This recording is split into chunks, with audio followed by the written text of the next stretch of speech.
Want to save time on your next annual report? Learn how to use our Annual Reports Part 3 toolset to create an annual report that covers important topics like your company's value creation, team highlights, financial ratios, competitor analysis, full year timelines, strategic goals for next year, and a 5-year financial projection, all of which you can download with the link in the description and customize to your needs. Real quick, for those of you who don't know us, we analyze business frameworks and summarize business books to stay on top of the latest business strategies. Annual reports can be a powerful promotional tool for your company.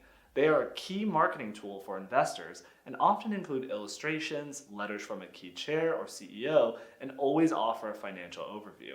Because it is an outward, external-facing document, they also should be written as such. They often highlight achievements and goals for the future.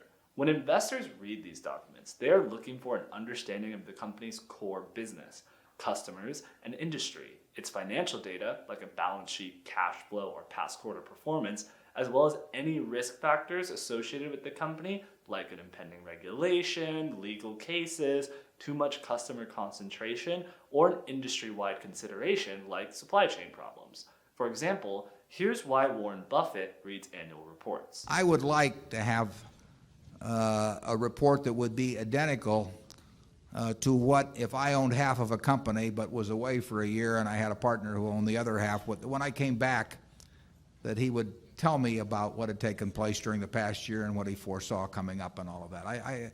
That is what I think the purpose of the report is. So, how should you start your annual report? First, introduce yourself and your business. Begin with your core vision, mission, values, and team, as well as any key achievements and milestones from this year.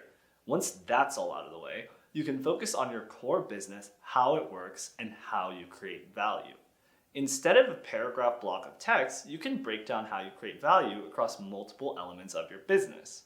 Show the creation of value across multiple stages and highlight additional details and key metrics that support your statements in a visualization similar to a KPI dashboard, but applied to value creation. Lastly, list the end result of the creation process as the value created. This list of created value should not just be company-centric, but value created for other stakeholders like customers, shareholders, or societal benefits for the larger community. Elsewhere in this toolset, you can highlight ESG-related factors with its own slide. These could be value created through upskilling employees, hiring diverse employees with fair wages, or any sustainability endeavors you've undertaken. After you've introduced your business, you may want to highlight a specific segment or team for exceptional performance.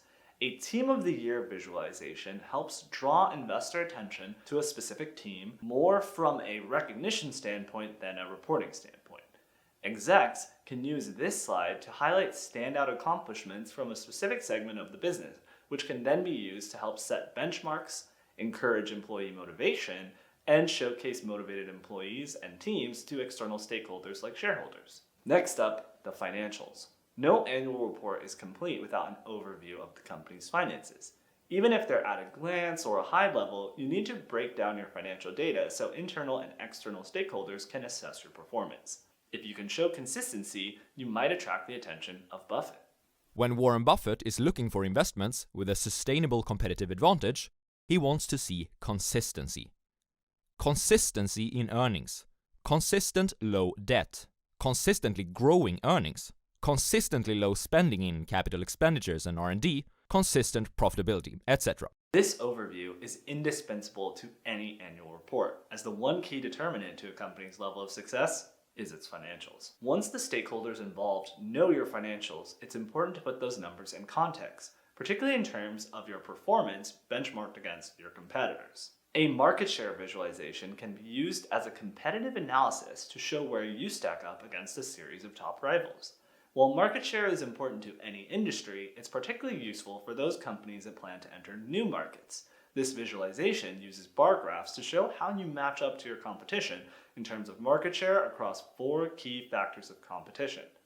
A little box on the side can hone in on the qualitative or quantitative highlights at a glance. This helps provide additional context or helps readers digest the data represented in the graph. Here's why Warren Buffett says you may want to include a competitor analysis in your reports. I like to understand just generally what's going on in all kinds of businesses. If we own stock in a company, in an industry, and there are 8 other companies that are in the same industry, I want to own or be on the mailing list for the reports for the other 8, because I can't understand how my company is doing unless I understand what the other 8 are doing. Just a reminder, you can download and customize these slides with the link in the description. Now that you've covered the basics, you may want to provide a recap for the year prior or the year ahead. This 12-month timeline provides a month-by-month overview to key stakeholders on the top objectives and activities for each month. Execs can also provide a full 12-month Gantt chart visualization that can be segmented to highlight key milestones, leadership objectives, operations-related endeavors, marketing activities, and resource development. Now that you've covered the last fiscal year, it's time to touch on your plans for the future. While annual reports focus on the present and where the company is today, it's also helpful for stakeholders to highlight your expectations for following years. In this visualization, outline strategic goals for next year to share your objectives for the future, why these objectives are important to your company, and the key initiatives the company will undertake to achieve them. Simple graphics can be used to break up objectives into broader categories like financial objectives, process or operations related endeavors, quality and standards initiatives, or consumer-facing goals, just as a few examples. Each company's strategic goals will be broader or more specific depending on the industry, so customize these slides as you wish to best fit your company. Because annual reports are commonly shared externally, it's important for companies to use appropriate public-facing diplomacy. For instance, in the What It Means to Us section, you should phrase the benefits in a way that emphasizes its importance to external stakeholders, not just internal goals like, we're going to make more revenue. Last, it's time to point to your future financial projections. Use this KPI dashboard style visualization to map out your anticipated revenue growth trajectory, net income, cash balance, and net free cash flow expectations. For more annual reporting tools, check out the link in the description. You'll gain additional slides for marketing activities, corporate social responsibility, and a quarterly calendar that you can customize for your needs.